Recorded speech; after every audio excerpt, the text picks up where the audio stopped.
Hello students, मैं आपको complex number का लेक्चर 2 लेने जा रहा हूँ।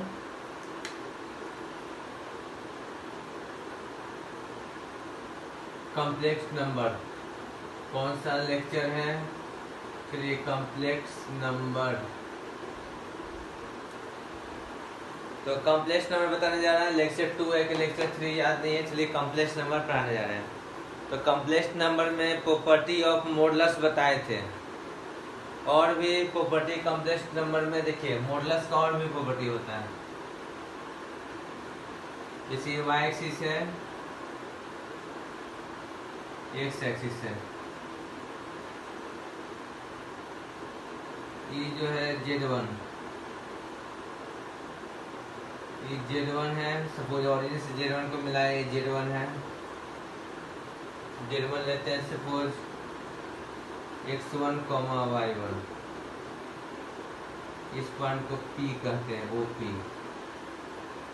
फिर Q है, इसको हम Z2 कर रहे हैं। Z2 suppose X2, Y2।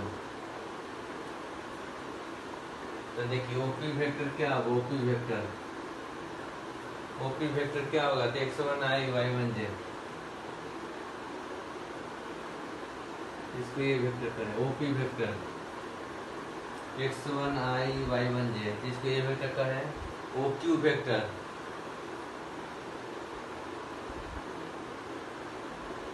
X2I Y2 Z। OQ vector करें X2I Y2 Z B vector.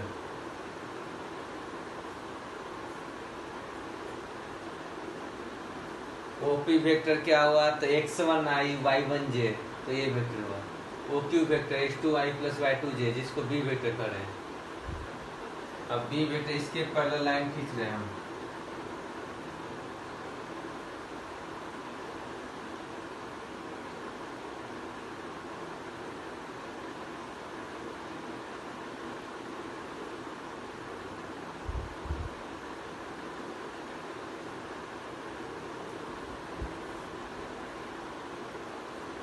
Parallelogram बनाना है जी, parallelogram.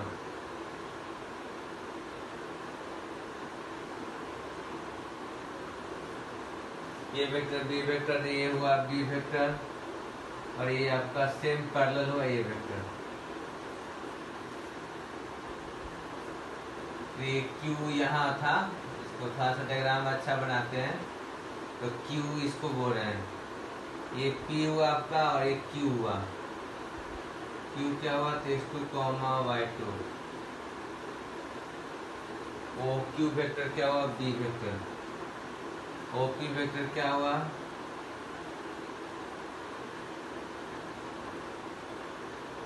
OP vector A vector, X1I Y1 Z। OP vector क्या हुआ? A vector X1I Y1 Z। OQ vector, तो ये क्या हुआ? B vector. क्या हुआ? OQ vector B vector X2I Y2 Z। Clear?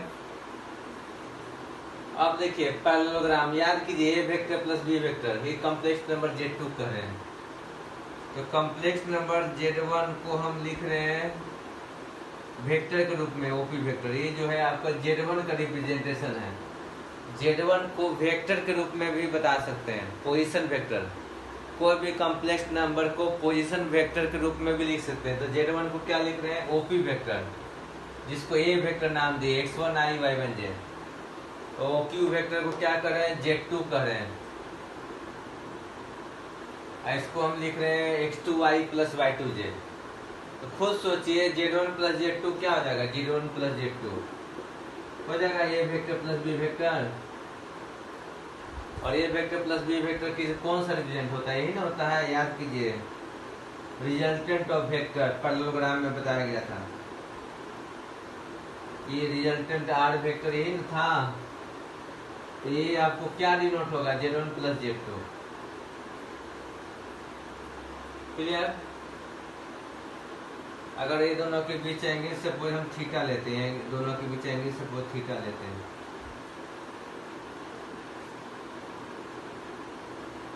तो यहाँ आपको क्या समझा रहे हैं कि Z1 प्लस Z2 अगर दोनों लोकेट कर दें, तो दोनों का समेशन ये वेक्टर की तरह समझिए, ये भी वेक्टर की तरह समझिए, दोनों का रिजल्टेंट क्या होगा, तो पैरेललोग्राम बनाएंगे और उसका डायगोनल जो होगा वो क्या होगा, रिजल्टेंट होगा। याद आ गया? तो ए वेक्टर प्लस बी वेक्टर क्या होगा, Z1 प्लस Z2 हो जाएगा। तो यहाँ देखिए ये PQ जो है ना, P से Q का लेंथ, P से Q का लेंथ,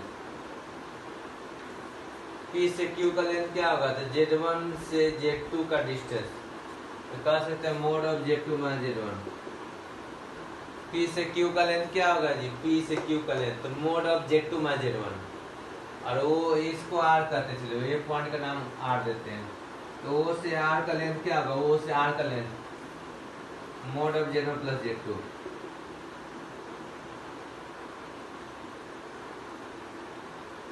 तो PQ लेंथ क्या होगा, Z1 माइनस Z2 का मॉडुलस, और OR लेंथ क्या होगा, Z1 प्लस Z2 का modulus. PQ Z2 minus Z1 का मॉडुलस, और OR क्या होगा, तो Z1 प्लस Z2 का मॉडुलस। क्लियर? किसी को दिक्कत है?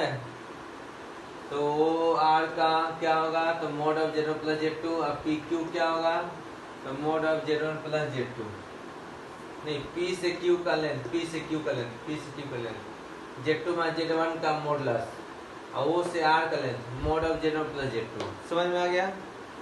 अब देखिए ट्राइंगल का इनइक्वालिटी होता है, triangular inequality, sum of two side more than third side, और difference of two side less than third side. सुने हैं?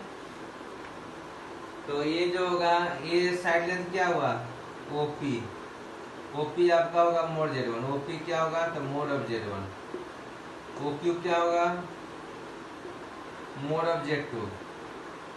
और OP पैरेललोग्राम में याद है, OP और QR बराबर होगा, और OQ एंड PR ये भी बराबर होगा। In triangle OPR, in triangle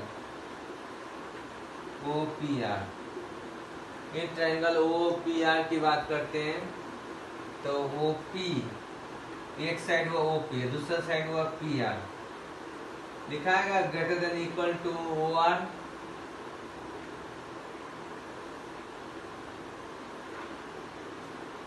ठीक है, और OP माइनस PR दो का मॉडुलस लेस देन OR होगा, ये भी समझ गए? ये कैसे लिख दिए जी, तो इन ट्रायंगल OPR आपको बताया गया था sum of two side greater than, कोई भी ट्रायंगल के लिए, तो OPR कोई भी ट्रायंगल के लिए sum of two side more than third side, और difference of two side less than third side, इसी का यूज करेंगे हम। तो दिख रहा है OR क्या है जी, OR आपको लिखवा है Z1 प्लस Z2। OR क्या होगा, लेस देन OP, OP क्या लिखवा है, मोड ऑफ Z1, और PR क्या होगा, मोड ऑफ Z2। यानी OR लेंथ क्या है, OR लेंथ जी, OR लेंथ क्या है, mode of Z1 plus Z2।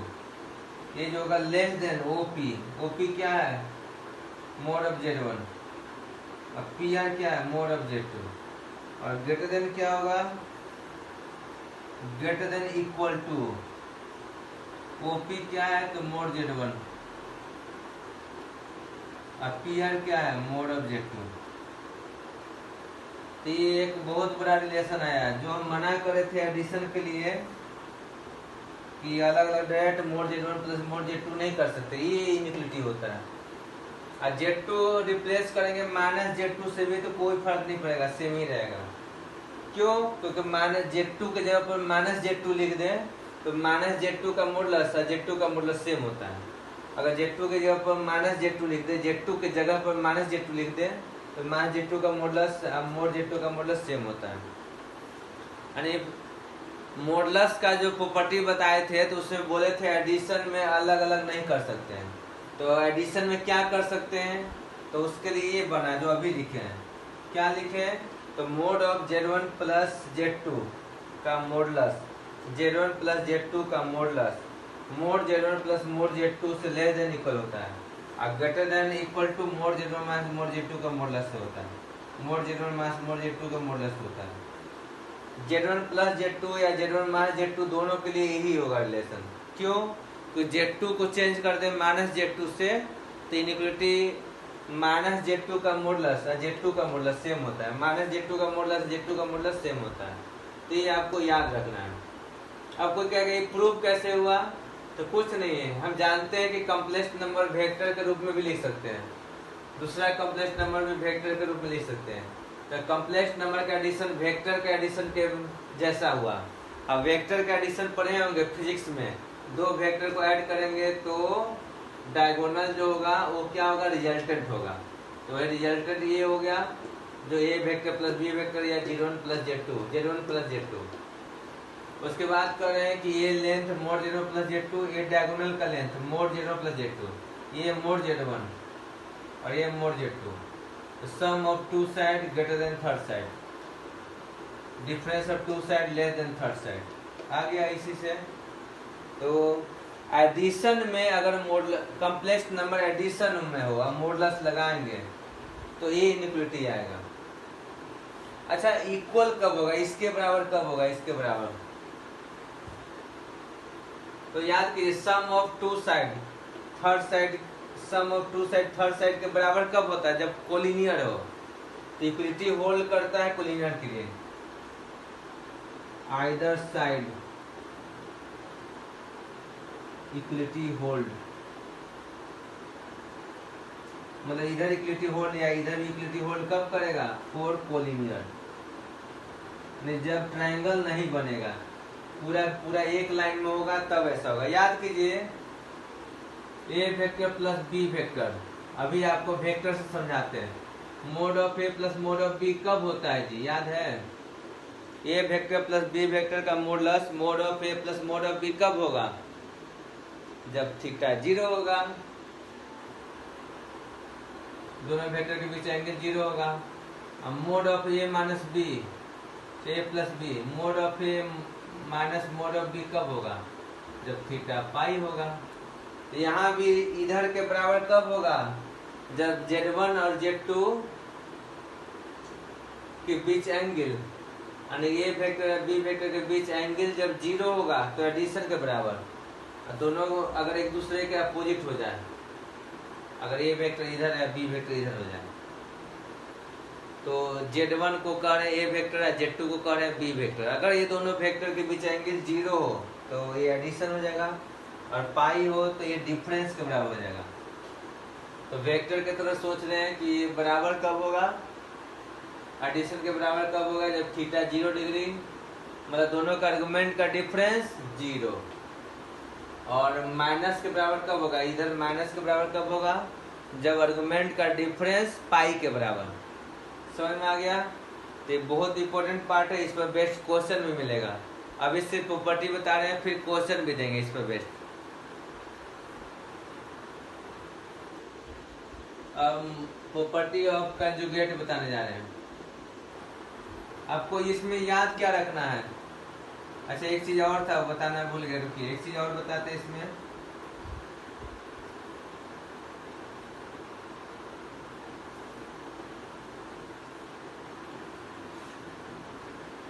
देखिए एक और चीज, ये अभी डायग्राम बनाए थे Z1 Z2, फिर इसके पैरेलल तो ये हो गया था Z1 प्लस Z2। जिसे अगर ये ट्रायंगल का एरिया पूछेगा, देखिए ये एरिया पूछ रहा है, area of triangle formed bye, ये क्वेश्चन आता है बार बार आएगा। Area of triangle formed by Z1 Z2 and Z1 plus Z2। तो आप जानते हैं पैरेललोग्राम में एरिया और एरिया बराबर होगा। Diagonal bisect the area of parallelogram, diagonal always bisect area of parallelogram.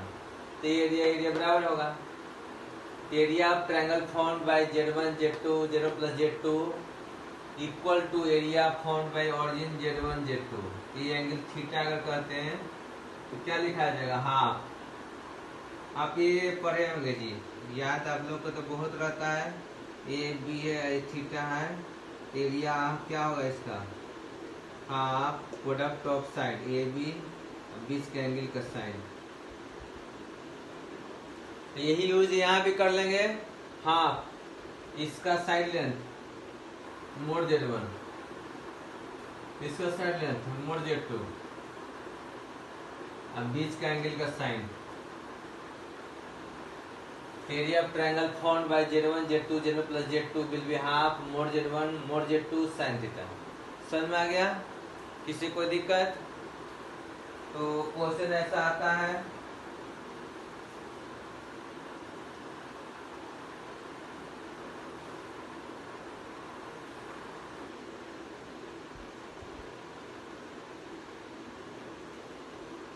अभी काफी इंपॉर्टेंट पार्ट चल रहा है, उसके बाद फिर इजी हो जाएगा, तभी इस चीज को देखना है।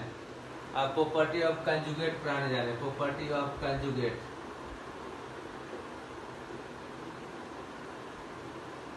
प्रॉपर्टी ऑफ कंजुगेट बताने जा रहे हैं।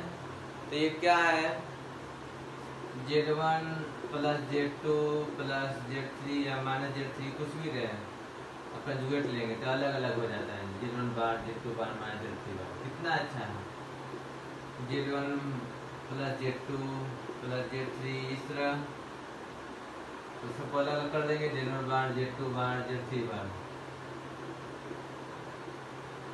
प्रोडक्ट में भी अगर रहेगा Z1 Z2 Z3 बार तो क्या होगा, अलग अलग Z1 बार Z2 बार Z3 बार। डिवाइड में भी रहेगा Z1 बाय Z2, कंजुगेट ले रहा है। देखिए इसका साइज पर डिपेंड करता है किस पर कंजुगेट है, तो सिर्फ Z1 पर देना होता है कंजुगेट, तो सिर्फ कितना देता है, और बड़ा ले लिया है तो सब पर कंजुगेट है। फिर अच्छा से लिखते हैं, पूरा पर कंजुगेट 1 2 3, ये पूरा पर कंजुगेट है तो सबको अलग अलग दे देंगे, Z1 बार Z2 बार, Z1 बार Z2 बार, Z1 Z2 Z3 Z4 conjugate लेंगे, सबको अलग अलग डिस्ट्रीब्यूट कीजिए, क्या होगा Z1 बार Z2 बार Z3 बार Z4 बार। समझ में आ गया? ये हुआ प्रॉपर्टी ऑफ कंजुगेट। एक चीज और देखिए, अगर ये मल्टीप्लाई में सब बराबर ले ले, सपोज Z इंटू Z इस तरह n टाइम्स लिए आप, तो n टाइम्स लिए तो जैसे सब Z ले रहे हैं इंटू में Z n टाइम्स, तो क्या देख रहा है, Z to the power n का conjugate Z into Z n times रहेगा, तो क्या हो जाएगा Z to the power n, फिर कंजुगेट है। इस इधर देखेंगे तो Z बार कितना बार, n टाइम्स, क्या हो जाएगा Z bar to the power n। समझे जी? तो Z into Z n times है, और फिर कंजुगेट लिए, तो Z बार n टाइम्स होगा, तो Z bar to the power n। तो ये प्रॉपर्टी ऑफ कंजुगेट बता दिए। प्रॉपर्टी ऑफ आर्गुमेंट देखिए, अच्छा एक प्रॉपर्टी और अभी है, 5 हो गया ना जी, छठा देखिए, Z का कंजुगेट है, फिर से कंजुगेट ले लिए, 2 बार कंजुगेट लेंगे तो Z हो जाएगा वापस, यानी कंजुगेट का फिर से कंजुगेट लेंगे तो पूरा कॉम्प्लेक्स नंबर सेम आ जाएगा। तो Z है तो Z बार और फिर बार लिए तो क्या बन जाएगा, Z बन जाएगा। कोई दिक्कत?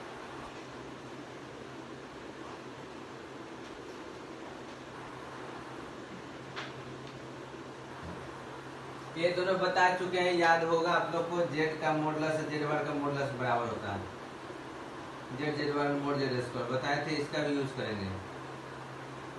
Z बार क्या होगा, तो मोड Z का स्क्वायर बताया गया था।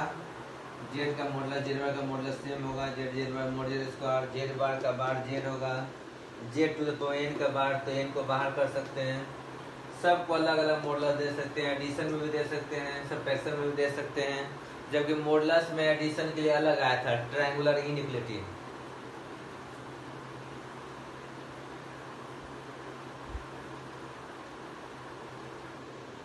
अब प्रॉपर्टी ऑफ आर्गुमेंट बताने जा रहे हैं, प्रॉपर्टी ऑफ आर्गुमेंट।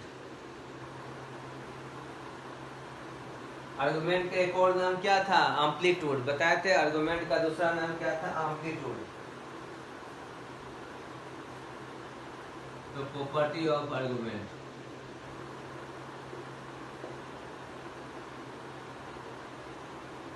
आर्गुमेंट को ही एम्पलीट्यूड भी बोल रहे थे, एम्पलीट्यूड। तो प्रोडक्ट प्रॉपर्टी ऑफ आर्गुमेंट या amplitude.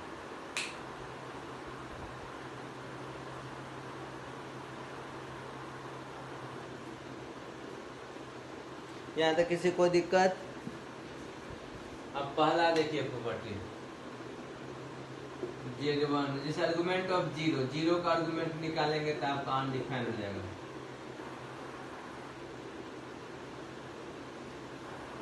Argument of zero undefined होता है। दूसरा बताया था आर्गुमेंट ऑफ एनी पॉजिटिव, क्या हो जाएगा? Any positive zero. Argument of any negative, एक बताए भी थे पिछले क्लास में, एनी नेगेटिव, कोई भी नेगेटिव नंबर हो तो क्या आ जाएगा? 5 हो जाएगा। Third argument of positive into i, कोई भी एनी पॉजिटिव इंटू आई है तो क्या होगा? 5/2। कोई भी पॉजिटिव नंबर इंटू आई हो तो 5/2।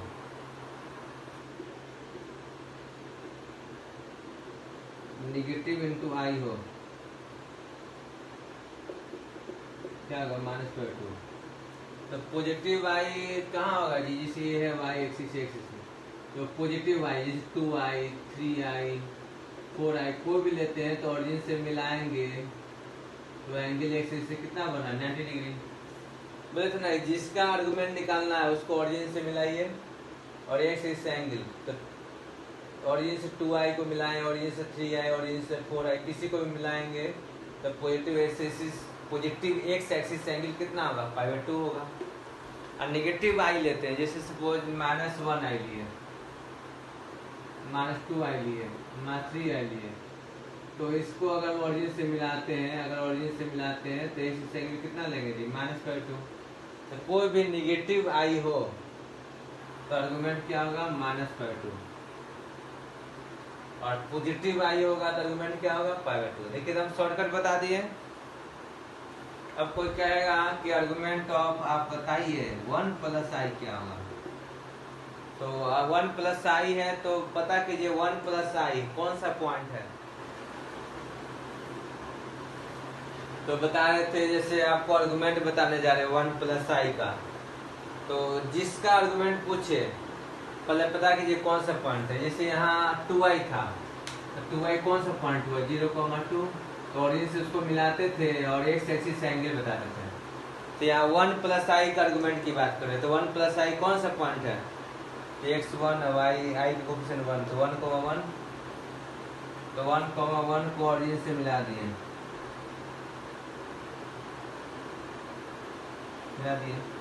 अब इसका एक्स एक्सिस एंगल पता कीजिए।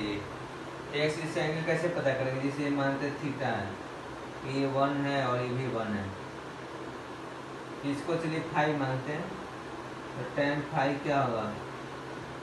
p/b 1/1, तो phi कितना आएगा? 5/4। तो एक चीज से एंगल जो होता है उसी को आर्गुमेंट बोलते हैं। तो ये आर्गुमेंट कितना आया? 5/4। समझ में आया जी? तो पहले पॉइंट देखिए कौन सा है, उसके बाद उसको लोकेट करते हैं, और लोकेट करने के बाद ऑरिजिन से उसको मिलाते हैं, ऑरिजिन से मिलाने के बाद एक्स एक्सिस से एंगल देखते हैं कितना आ रहा है। तभी बहुत कुछ बताएंगे। यहाँ तक किसी को डाउट है तो बोलिए।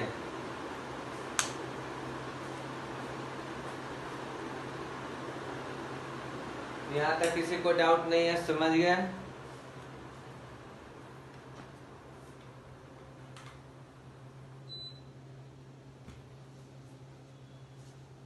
इसके बाद देखिए इस टाइप का और भी प्रैक्टिस करवाते हैं। देखिए कितना अच्छा से याद रखिएगा, जीरो का आर्गुमेंट अनडिफाइन होता है, क्योंकि जीरो को जीरो से मिलाएंगे तो लाइन नहीं ना बनेगा, वो पॉइंट बन जाएगा, पॉइंट का एंगल अनडिफाइन हो जाएगा।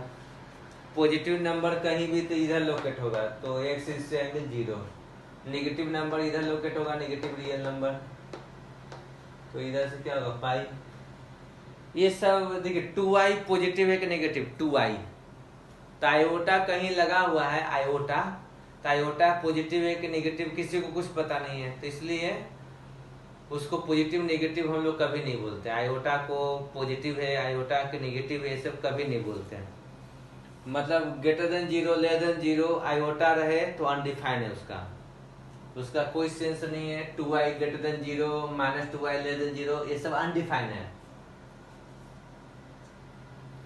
तो यहाँ हम ये बताने जा रहे हैं कि निगेटिव आई, जैसे -1i, -2i, इसे -2i कौन सा पॉइंट होगा, 0,-2, और इनसे मिलाएंगे तो एंगल -2। फिर बाकी जनरल है, स्टैंडर्ड फॉर्म में हो तो उसको पॉइंट में पता कर लेंगे कौन सा पॉइंट है, उसको लोकेट करेंगे, ऑरिजिन से मिलाएंगे और x axis positive x axis direction से, पॉजिटिव एक्स एक्सिस डायरेक्शन से एंगल मेजर करेंगे। जो एंगल होगा वही क्या होगा, आर्गुमेंट होगा। समझ में आया?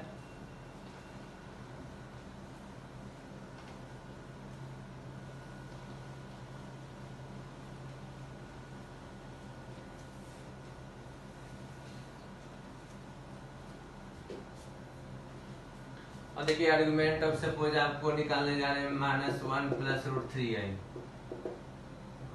तो ये कॉम्प्लेक्स नंबर कौन सा है जी, -1 + √3i है। तो इसको पॉइंट के रूप में लोकेट कीजिए, कौन सा पॉइंट है, तो x -1 है, y क्या है, √3 है। x -1 है, y क्या है, √3 है। तो इसको लोकेट करने आता है जी, लोकेट कीजिए। y एक्सिस, x एक्सिस, और x -1 है, y √3 है, तो इधर आ गया -1, √3 लोकेट हो गया जी। तो इसको हम एरो बना दिए, तो ये आपका 1 था, ये √3 है। फिर इसको एंगल फाई मानते हैं, तो हम एक्स एक्सिस एंगल लेते हैं, तो हम लोग का पाई माइनस फाई जो होगा ये आर्गुमेंट होगा। थीटा जो होगा वो क्या होगा, पाई माइनस फाई। आर्गुमेंट को थीटा करें, बाकी फाई डिनोट करें। तो tan फाई निकालेंगे अगर आप, tan फाई तो क्या होता है, p/b 90 डिग्री, p/b √3/1, तो फाई कितना होगा, 60 डिग्री में √3 होता है। तो इसका आर्गुमेंट क्या आ जाएगा जी, पाई माइनस फाई आएगा। अब फाई क्या होगा, आर्गुमेंट क्या है, तो थीटा पाई माइनस फाई है। अब फाई कितना निकाले हम लोग, π/3 निकाले, तो पाई माइनस π/3 कितना हो गया, 2π/3 आंसर। तो किसी का भी निकाल सकते हैं, जैसे आप argument of suppose -√3 minus,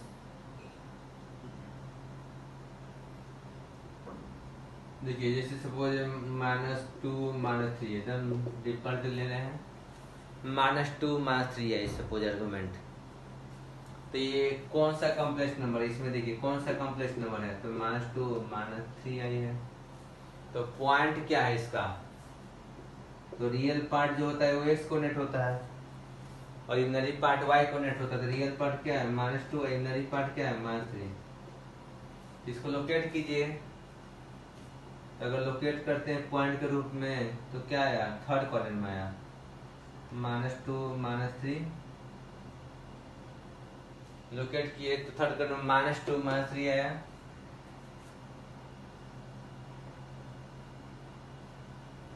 to 3 y axis x axis तो 5, तो यहाँ tan फाई क्या हुआ, tan फाई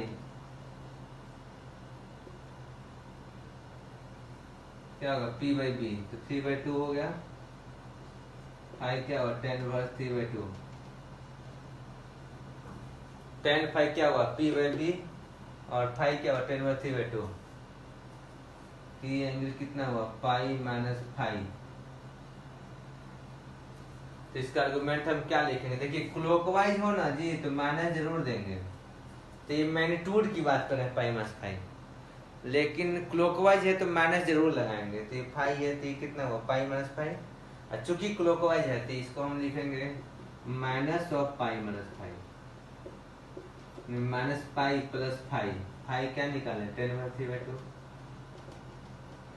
आंसर।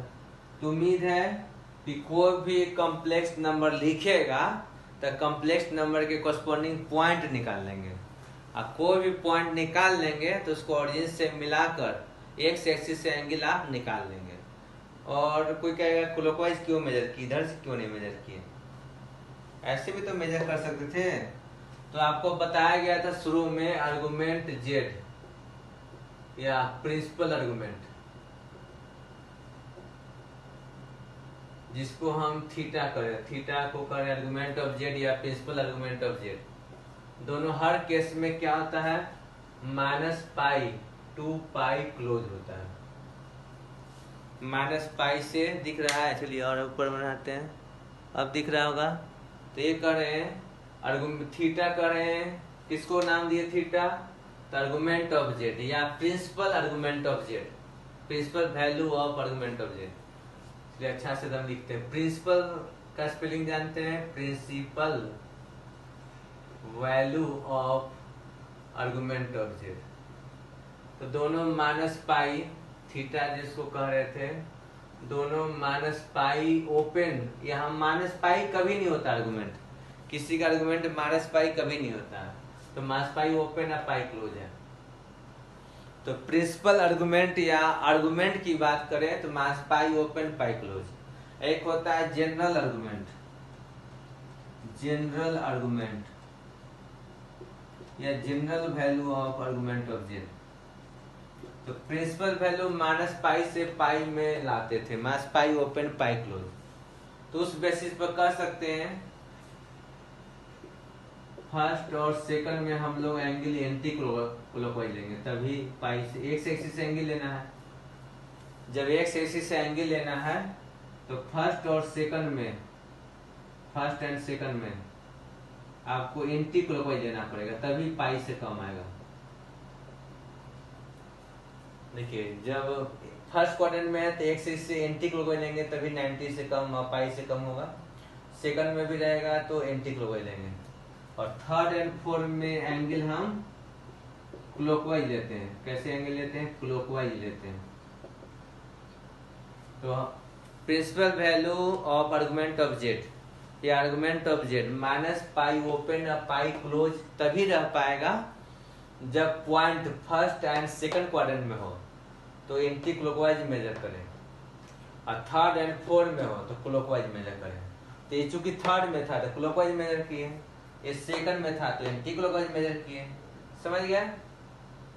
अब एक नया कंसेप्ट दे रहे हैं, general value of argument of Z. नया कंसेप्ट दे रहे हैं, general value of argument of Z. इसको कह देते हैं जनरल वैल्यू, किसको कहते हैं। तो जो आर्गुमेंट निकाल रहे हैं ना थीटा, उसमें अगर 2n पाई जोड़ दिया जाए तो जनरल वैल्यू हो गया। तो general value of argument of Z क्या होगा, तो अगर पहले आर्गुमेंट थीटा आ रहा था, कोई भी थीटा आ रहा था, तो उसमें 2n पाई जोड़ देंगे, जहां n इंटीजर है, तो क्या हो जाएगा, general value of argument of Z. समझ में आ गया।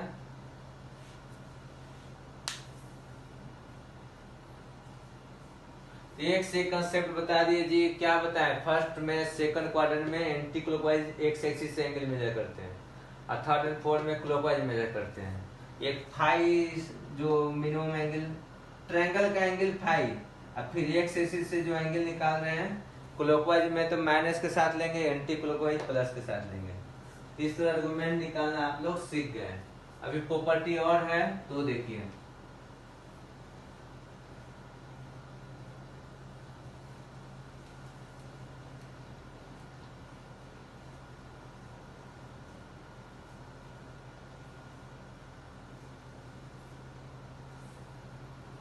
इसी देखिए आर्गुमेंट ऑफ सपोज है Z1, Z2, Z3 इस तरह है, सपोज n टाइम्स है।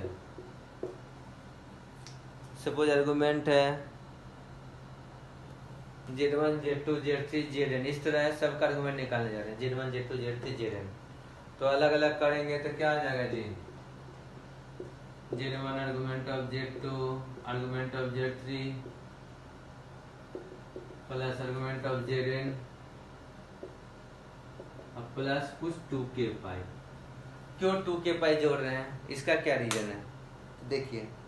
ये ऐड क्यों कर दिए, मल्टीप्लाई किए थे तो एडिशन में कैसे आ गया। तो हम बताए थे डी मोवर्स थ्योरम, फिर बोले थे यूलर फॉर्म, जहाँ यूलर फॉर्म में cos theta plus i sine theta था, तो आ गया था e to the power i theta. तो इस तरह मल्टीप्लाई करेंगे ना जी, तो जो एंगल है थीटा 1, थीटा 2, थीटा 3 सब ऐड होगा। क्यों?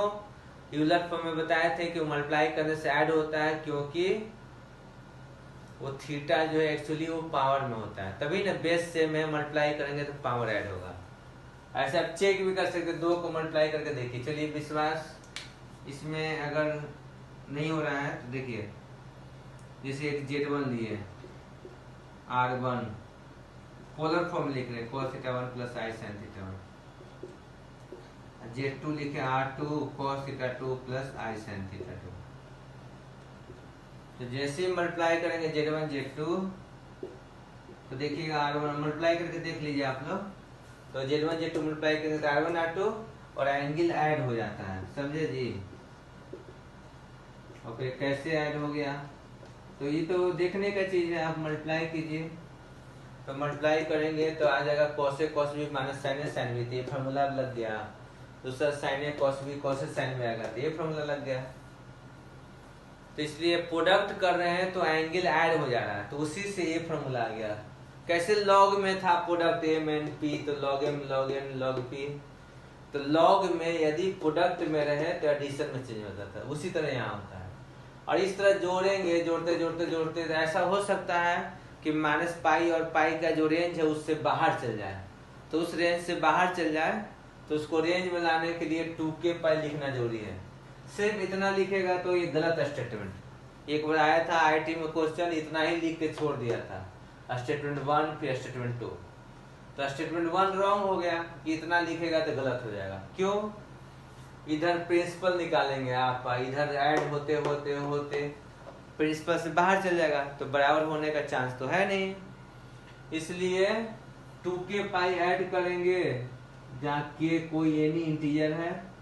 तो ऐसे केस में जब ए रेंज से बाहर चल गया, माइनस पाई ओपन और पाई क्लोज के रेंज से बाहर चला गया, मान लेंगे 2 पाई हो गया, तो रेंज से बाहर है तो 2 पाई घटा दीजिए, 0 रेंज में आ गया। समझ गया? 2 पाई प्लस पाई 4 आ गया, तो उसमें 2 पाई घटा देंगे तो पाई 4 आ गया। 4 पाई प्लस पाई 3 आ गया, तो 4 पाई घटा देंगे तो पाई 3 आ जाएगा। माइनस 4 पाई प्लस पाई 3 आ गया, तो 4 पाई ऐड कर देंगे पाई 3 आ जाएगा। तो प्रिंसिपल रेंज में लाने के लिए 2 पाई के मल्टीपुल ऐड या सब्ट्रैक्ट करते हैं। के पॉजिटिव नेगेटिव कुछ भी हो सकता है, तो पॉजिटिव लिए के तो ऐड हो रहा है, और के नेगेटिव लिए तो सब्ट्रैक्ट हो रहा है।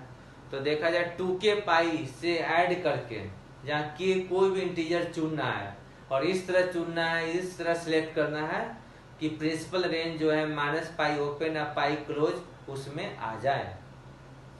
इसलिए फॉर्मूला में 2k पाई नहीं लिखे तो ये गलत माना जाएगा। दूसरा, अगर हम डिवाइड में लिखते हैं Z1 Z2 by Z3 Z4, इस तरह मल्टीप्लाई डिवाइड दोनों हो या सिर्फ डिवाइड हो, तो लॉग के तरह एकदम सोचना है। Argument of Z1 argument of Z2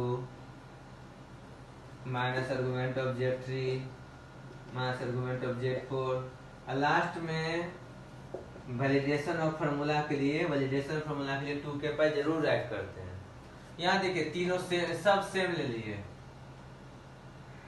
third लिख रहे ऊपर, अगर सब के सब सेम ले लिए Z Z Z Z Z Z n times, तो क्या बनेगा Z to the power n। अगर Z1 Z Z Z Z n times लेंगे तो Z to the power n, और ये argument Z argument Z argument Z n times, तो क्या आ जाएगा n of argument of Z, अब प्लस 2k पाई लिखेंगे, ये तीनों हो गया। फोर्थ देखिए, आर्गुमेंट ऑफ Z बार जो होगा ना जी minus of argument of Z होता है। कैसे? तो Z अगर ऊपर है और Z बार, तो क्या होता है आई हटा के माइनस आई करेंगे, तो Z यदि XY है तो Z बार क्या हो जाएगा x माइनस y। इसका अगर एंगल थीटा है तो इसका क्या हो जाएगा माइनस थीटा। तो आर्गुमेंट ऑफ Z बार क्या होता है minus of argument of Z होता है। तो लगभग सारा प्रॉपर्टी हो गया, आर्गुमेंट का सारा प्रॉपर्टी बता दिए, मल्टीप्लाई के लिए अलग अलग कर दिए। क्लियर? डिवाइड में रहेगा तो माइनस आ जाएगा, Z बार रहेगा तो माइनस होगा। एडिशन में कोई आर्गुमेंट का फॉर्मूला नहीं है, इस argument of Z1 plus Z2। Argument of Z1 minus Z2, इस सब का कोई फॉर्मूला नहीं है। जो नहीं है सो नहीं है, हम लोग डायरेक्ट बनाएंगे। डायरेक्ट ऐड करके कम्प्लेक्स नंबर सिंप्लीफाई कर कर स्टैंडर्ड फॉर्म में ला देंगे, और स्टैंडर्ड फॉर्म में जैसे ही आ जाएगा फिर पॉइंट को लोकेट करेंगे और इनसे मिलाएंगे, और एक्स एक्सिस से ओपी वेक्टर, अगर पॉइंट पी आ गया तो ऑरिजिन से पी को मिलाएंगे तो ओपी वेक्टर बना लिए, और ओपी वेक्टर का एक्स एक्सिस से जो एंगल होगा, पॉजिटिव एक्स एक्सिस से जो एंगल होगा वही क्या होगा, आर्गुमेंट होगा, बताया गया था। तो इतना जितना थ्योरी पढ़ाए पूरा एकदम रिवाइज कर लीजिएगा, नेक्स्ट क्लास में क्वेश्चन प्रैक्टिस होगा पूरा। तो जितना पढ़ाए उस पर क्वेश्चन प्रैक्टिस करवाएंगे। किसका किसका प्रॉपर्टी बता दिए, देखिए कंजुगेट का बता दिए, फिर मॉडुलस का बता दिए, आर्गुमेंट का भी बता दिए। क्लियर? तो इस पर बेस्ट क्वेश्चन दिया जाएगा।